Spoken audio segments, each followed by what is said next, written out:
یہی ہے زبان کی حفاظت کا حکم مسلمانوں کو دیا کہ بھائی دیکھو یہود سلام کریں گے تو اس طریقے سے سلام کریں گے تو تم وہ زبان سے نہ لانا وعلیکم کہہ دینا. تو یہاں تو بد زبانی سے روکنا ہے نہ کہ اچھے الفاظ سے روکنا ہے. یہاں غلط فہمی بہت سارے لوگوں کو. وعلیکم کا معنی یہ سمجھے کہ وہ صحیح میں سلام کرے پھر بھی اس کا جواب مت دو.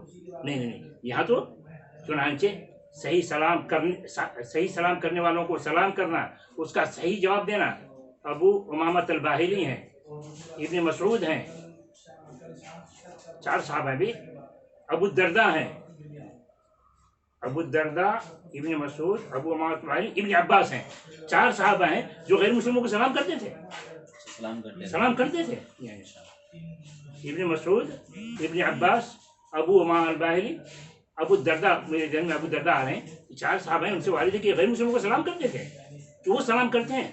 کسی نے پوچھا بھی کہ بھائی رسول نے تو وعلیکم کہا سکھایا ہے, آپ یہ کیا کر رہے ہیں؟ تو کہا حسن الصحبت, کہ ہم ان کے ساتھ رہتے ہیں, وہ ساتھ ہمارے ساتھ اچھا سلوک کرتے ہیں. اس سلوک کا یہ ہے کہ ہم بھی ان کے ساتھ اچھے سلوک سے پیش آئیں. اور قرآن میں دوسری جگہ کہا بھی ہے, کہا کیا تعبیر لا ينهاكم الله عن الذين لم يقاتلوكم في الدين ولم يخرجوكم من دياركم ان تبروهم وتقسطوا اليهم. اللہ تعالیٰ تم کو نہیں روکتا ان غیر مسلموں سے جو تم سے جنگ نہیں کرتے, جنہوں نے تم کو گھر سے باہر نہیں کیا. ایسے غیر مسلموں سے نہیں روکتا اللہ اس بات سے ان تبروهم کہ تم ان کے ساتھ اچھا سلوک کرو. اچھا سلوک کا مطلب تو یہی ہوتا ہے کہ وہ ہم کو سلام کریں, ہم ان کو سلام کریں, وہ ہم کو سلام کریں, تو مسلمانوں جیسے جواب ان کو دیں. اپنی طرف سے بڑھ کے کر سکتے ہیں کیا ان 4 صحابہ سے وارد ہے. مطلب غیر ایمان والے کو سلام بھی کر سکتے ہیں, اس کا جواب بھی دے سکتے ہیں. اور اگر وہ ہمیں اپنے لفظوں میں جیسے نمسکار نمستے کہتے ہیں تو ہم اگر اس کا معنی غلط بنتا ہے تو ہم سلام کو پرچار کریں, وہ سمجھیں گے.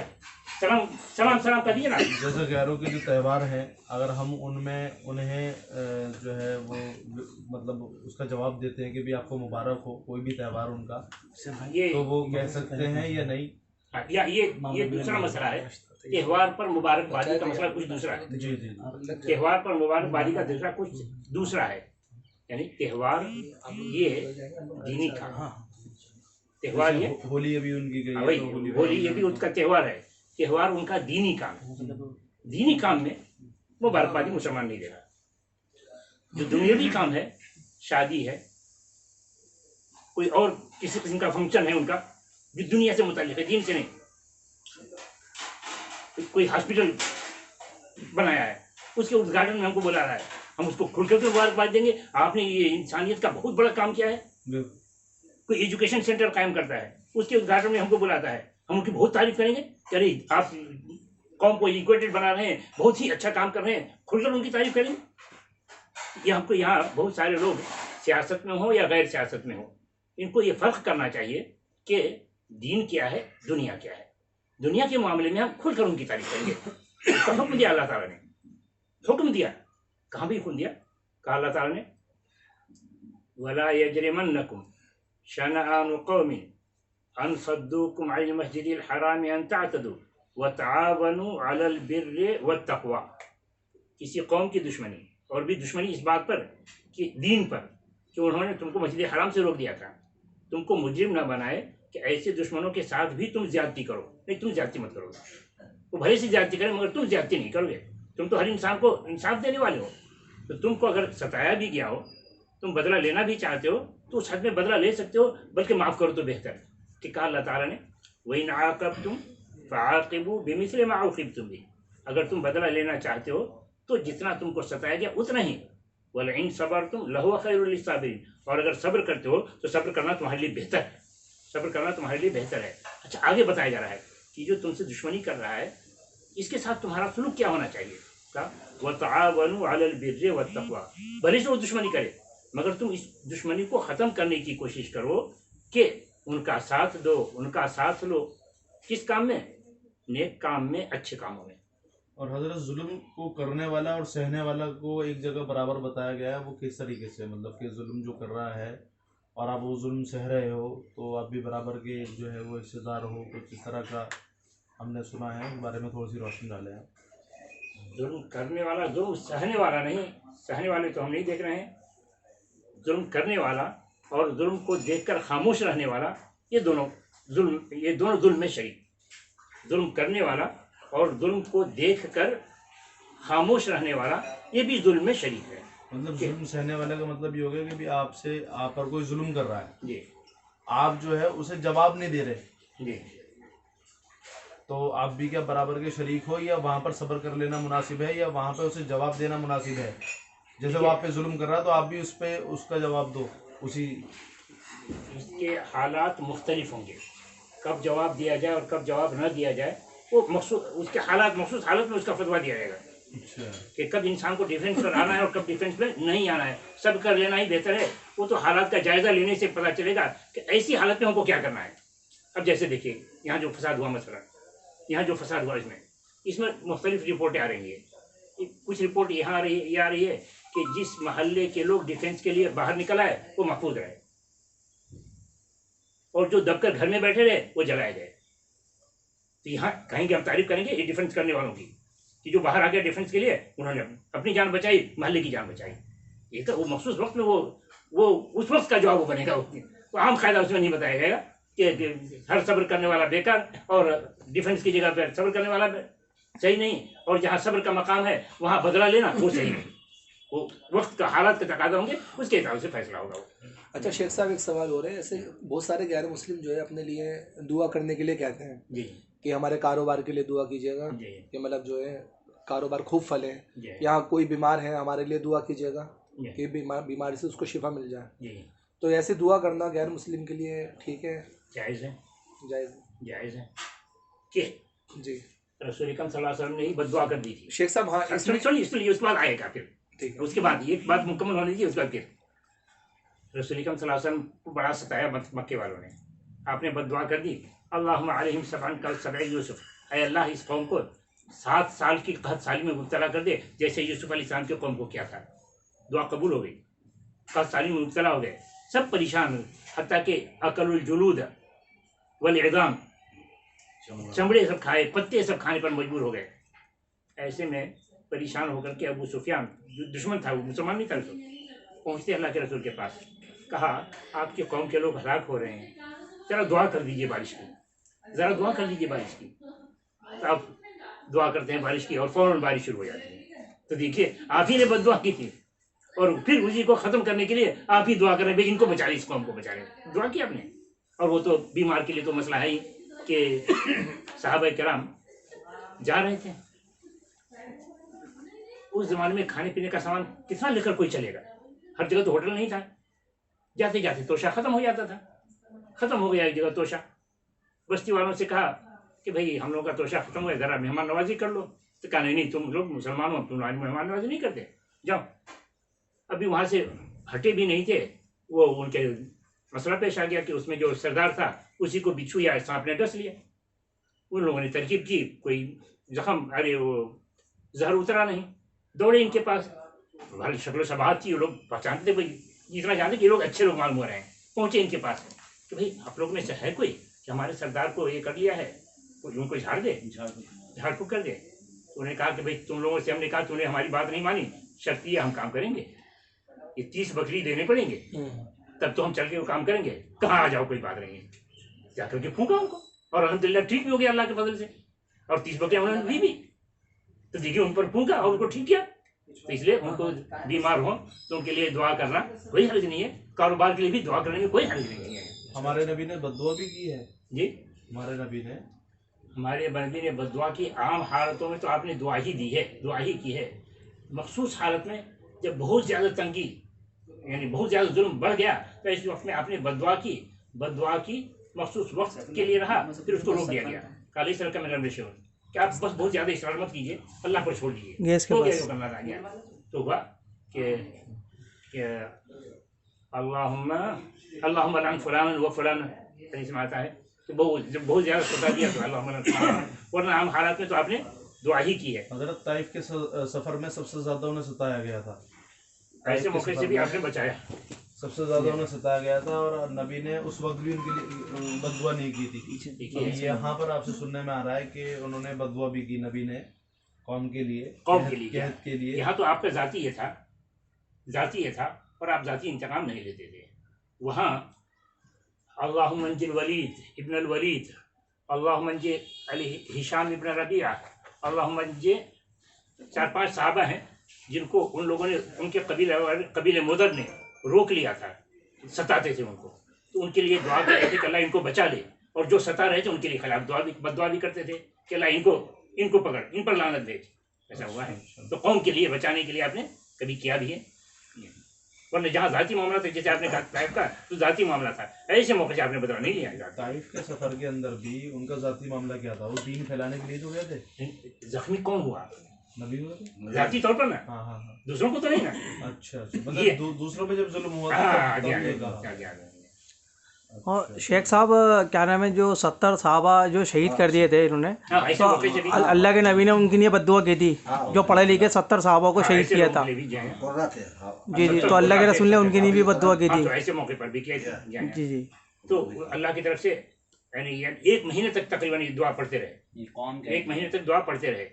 پھر اللہ کی طرف سے حکم نازل ہوا کہ بس کیجیے، لیس علیک من الامر شیء او یتوب علیہم او یعذبہم فانہم ظالمون. معاملہ آپ کے حوالے نہیں، اب اللہ کے پر چھوڑ دیجیے، اللہ تعالیٰ چاہے گا تو ان کو معاف کر دے گا. ان یتوب علیہم او یعذبہم، اور اگر اللہ چاہے گا تو ان کو عذاب دے گا. فانہم ظالمون، تو اللہ تعالیٰ چاہے گا تو ان کو توبہ، ان کی توبہ قبول کرے گا. یعنی اگر وہ اسلام لاتے ہیں تو توبہ قبول کرے گا، نہیں لاتے ہیں تو اللہ تعالیٰ ان کو سزا دے گا کہ وہ ظالم ہے، کہ وہ ظالم ہے.